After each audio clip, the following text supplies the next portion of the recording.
What's going on? Welcome back to the channel, YouTube family. I just had to get on here, okay? I had to, okay? We got a big time ball game tomorrow. And who would have thunk it? You know what I mean? They were telling us no football this season and this, that, the third. Here we are, September 25. We're, less than 24 hours away from the biggest game in Tennessee ball history right now, okay? Because this is the biggest game. Let me tell you why. Okay, you guys want to know why? I'll tell you why. Because this game tells it all. It tells it all, okay? Just think about this 1 second. If Tennessee loses, what happens? Just think. If Tennessee goes out here and loses this game, what's going to happen? Because here's the deal. I was watching the UT mailbag, whatever they call it, with Austin Price and Brent Hubbs, those guys, that whole bunch, and they're talking about South Carolina Ball Club and kind of their makeup. I'm gonna tell you, these guys, they lost 4 offensive linemen last season. Okay, I think they lost all their receivers last season. Okay, I don't know who the running back was. They lost a couple of key guys off the defensive line. I mean, they basically have nothing. Okay, they got new offensive coordinator, new quarterback. I mean, a recipe for absolute disaster. They got a shot to finish last in the East behind Vandy. Now, I don't think it's going to happen. I think Vandy finds a way to still take that crown as the worst team in the East. But I think South Carolina has a real shot. So here's what I'm saying. If we lose to these guys, I mean, what can we expect from this team the rest of the season? Now, I don't think we lose. Of course not. You look at this roster, you say 6'6", 330 across the board, and that line dang near, isn't it? Huh? That's with or without Cade Mays. People want to talk about Cade Mays, can't play this, that, third. That's with or without Cade Mays. People act like they don't realize that this offensive line was pretty daggum good last year without Cade Mays, and we returned every last one of those guys without Cade Mays. And so that's, for me,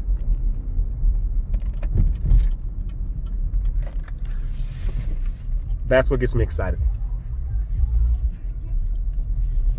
Because we have continuity. Offensive line is something you got to have continuity in. And we've learned that the hard way, haven't we? You've got to have guys that play together, that have been in the scheme together. You know what I mean? The same scheme. And just you got to have that rapport. You know what I mean? You've got to have that. And we have an O-line that has that. That's with or without Cade Mays. And so I'm not worried about it. You guys shouldn't be worried about it either. You know what I mean? I think that we dominate these guys up front. I think we move the ball the way we want to. I think we move the line of scrimmage. We push those guys around. We play bully ball.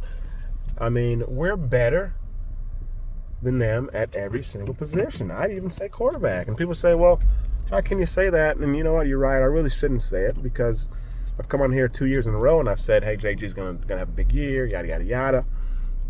And he's let us down. I don't think last year was as bad as people make it out to be. Definitely wasn't as bad as the year before. Think about the improvement that JG made from 2018 to 2019. Now, was he a Heisman candidate or anything like that? No.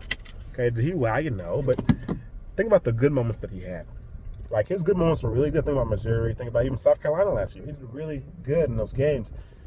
And so when people say they haven't seen it from JG, they don't see what people say as potential. I don't see anything in him. I mean, I get why you say that, but also you've got to be able to get why people are saying that he does have potential because he's shown that he can do it. Imagine if he can put together a full season of Missouri-type performances or South Carolina-type performances. He would be one of the top quarterbacks in the SEC. And, so he has shown that he can do it. He can make good throws. He can stand there, take a shot, deliver a strike. He can do things. You know what I mean? He just chooses not to a lot of times. But if he could consistently be the JG that we see from time to time, the same one that brought us back in really the fourth quarter against Indiana. Okay, that same JG that can find ways to bring us back in those games. We could be really tough to beat. Them. We could be a team that I think has a real serious shot to, I don't know, win the whole thing. People say, well, how can you say that? Well, let's just talk about it. So what do we know about this team? Here's what we know. Okay, we have a top 2 or 3 offensive line. Definitely in the SEC, maybe in the entire country, dude. We have an NFL across the board. We haven't had that in a long time, okay? info across the board, and they were all here last year. They all played last year, and they're going to play again this year. Okay, that's something that we know. We know we have Eric Gray, Ty Chandler, 2 home run threats anytime they touch the ball. Okay, Josh Palmer, he's a guy, and I had my question marks about him. I was like, can this guy carry the load? Losing Marquez, losing Juwan, does he have that? And I went and I was actually watching South Carolina film last night, and he made some catches in that game, and it made me say, you know what? This guy has actually shown that he can make those tough catches, because Marquez and Juwan, they saved us a bunch of times because they were able to make contested catches, just kind of play jump ball, and they were just able to come down with them miraculously, make those hard catches even when they were covered. And I've seen Palmer actually kind of do that same thing. So I think that we don't lose as much production there. We still lose production, but we don't, we're going to kind of replace that with Palmer being the key guy. Hopefully Brandon Johnson gives us something. I'm not counting on it, but hopefully he gives us something. I think Cedric Tillman. And here's the thing about this, and that's why this year is so difficult to predict, because we talk about guys like Brandon Johnson, Cedric Tillman, Jalen Hyatt, Weidman, okay, all these guys, Ramel Keaton, right? People don't talk about that guy at all. He's a 4-star guy. There's a lot of potential. There's a lot of maybe they will, maybe they won't, and so it is tough to definitively say that this team is going to be this, that, third, because you don't know. There's a lot of unprovenness at some key positions, like receiver, for instance. Even quarterback, JG, we got to see it from him consistently. We've seen flashes that he can do it. Potential is there, in my opinion. He's got to show that he can do it on a consistent basis.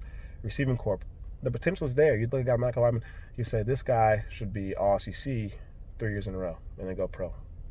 Right, but Jalen Hyatt, same thing from what you hear and everything. You say this guy has a chance to be all-world, but we haven't seen it at the collegiate level, so we really don't know.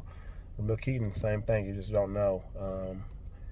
Cedric Tillman, in my opinion, you look at him on paper and even watch him in the games, it's a very small sample size, which is why you can't say it's proven yet, because it's such a small sample size. But he's shown he's fast, he's big, he makes tough catches, he can break tackles, he blocks. He can be a really, really good player. But again, you just don't know. Okay, you just don't know. And so there's so many unknowns there. And it could either be really good, unbelievably good, or really, really bad. It could be good like LSU type good. If you come in here and you Chaney mixes it up, gets Eric Gray and Ty Chandler at the same time, and just uses Velvis Jones and Jalen Hyatt, and uses the speed Malachi Weidman with the height, and just really mixes up and gets diverse, it could be phenomenal. JG's on point, and receivers are doing the thing. But it could also be really, really bad, because we don't know. Those guys are proven, and experience is something you cannot underestimate or understate, because it's not always, super essential. But some kids, they need to experience the speed and they just need experience before they can actually turn to who they're really going to be. So we'll see how that turns out. But I think it has potential to be really good offensively. If nothing else, I think we can at least control the clock, control the ball, and run it right at them. Just got to avoid turnovers. I think we avoid turnovers. We avoid beating ourselves and doing dumb stuff. It should be a pretty easy game. Defensively, D-line's your question mark there, right? You don't know anything about D-line. Is Albert Salmon going to play? Nobody knows. Darrell Milton's going to play? Nobody knows. Those are our 2 best guys on D-line, in case you didn't know. So Karat Garland is probably going to start at D-tackle. He's a guy I'm not high on. People seem to like him. I don't know. To me, he looks like he's 6'2", 275 pounds. And I don't want that guy playing with those guys. They got him listed as, I think, 300 pounds, which I doubt that entirely. But that's what I'm going to list it as. So maybe he carries it well. He does flash from time to time, but I just feel like, I don't know, I just feel like he gets pushed around too much for me. I want a big, beefy mauler. I wouldn't mind seeing Elijah Simmons in there. Put him in there, okay? If the other guy can't go, Solomon. Put him in there. But D-line's concerned. You got Matthew Butler, who I've been high on the guy, but I go back, I watch the film, and I see him getting pushed around, so I don't know anymore. Greg Emerson, actually, to me, does look better when I look at the film. He's inconsistent also, but he does show a little bit more resistance to getting knocked around. Bumpus and Blakely, that kind of are who they are. They're going to give you some good hard snaps and do what they can for you. I think Bumpus is due for a big year, though. Blakely, hopefully those guys have big years. And when I say big year, they don't have to necessarily make a whole bunch of tackles, but don't get moved. Let's have a bunch of guys that do not get moved, that can clog up gaps, and let the linebackers have a chance to roam. I think that's our best recipe for winning there. And then you hope to see, maybe Amari Thomas gets a chance to do something, and Dominic Bailey get a chance to do something. And, looking at the outside linebackers, I think DeAndre Johnson, I saw a video of him the other day. He looks like he's put on some weight. I think he's due for a big year. Kevon Ben's been a guy I've been high on. I think he's going to be our sack leader. People don't talk about him enough. I think he's the guy he's the one guy in the entire roster, outside the freshman, I haven't seen the freshman yet, but that actually has any type of a pass rush move that I've seen. He will do a spin move. He will rip you. He'll actually do stuff instead of just running right into you and expecting to just push you over. You see Roman Harrison do that all the time, try to push you over. DeAndre Johnson does it. Whoever else we got, they do it too.